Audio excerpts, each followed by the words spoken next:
Landmines, IEDs, and other unexploded hazards are a growing threat in the Middle East, killing thousands every year. Mines have long been a problem due to the region's many conflicts.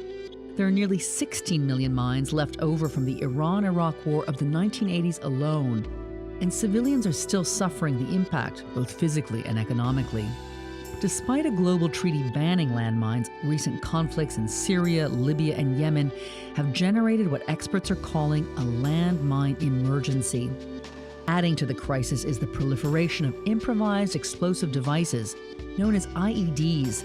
These homemade bombs, easy to produce and conceal, are used by insurgent groups who place them in everyday objects like toys and small rocks, making children especially vulnerable. Territory once occupied by ISIS in Syria and Iraq is littered with an estimated 100,000 IEDs, making it among the world's most dangerous areas. That's prevented many displaced civilians from returning home, prolonging an already severe refugee crisis. The economic impact from unexploded munitions is also devastating. They can block trade routes and prevent the cultivation of arable land. Survivors of mine explosions suffer lifelong disabilities and often become a financial burden on their families. So what can be done to address the threat of landmines and IEDs in the region? Demining and clearing are the most urgent priorities.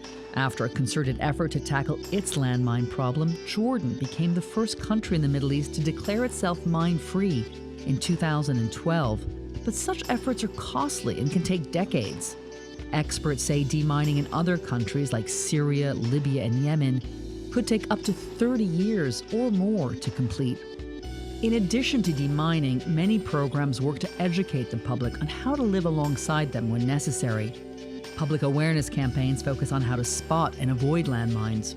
The international community has long recognized the importance of demining and invested significant resources into education and land clearing. That effort led to landmine casualties being cut in half between 2000 and 2013. But a fresh spate of conflict since then has driven the numbers of casualties up sharply. Experts agree that much more needs to be done to address this growing crisis. Regional governments and international partners must make clearing contaminated areas a priority. Increased investment in new demining technologies is critical, and continued attention to public awareness is unavoidable. Most importantly, governments must work harder to prevent the further use of mines and IEDs by any party. Achieving a mine-free region is a critical step on the path to restoring stability and security.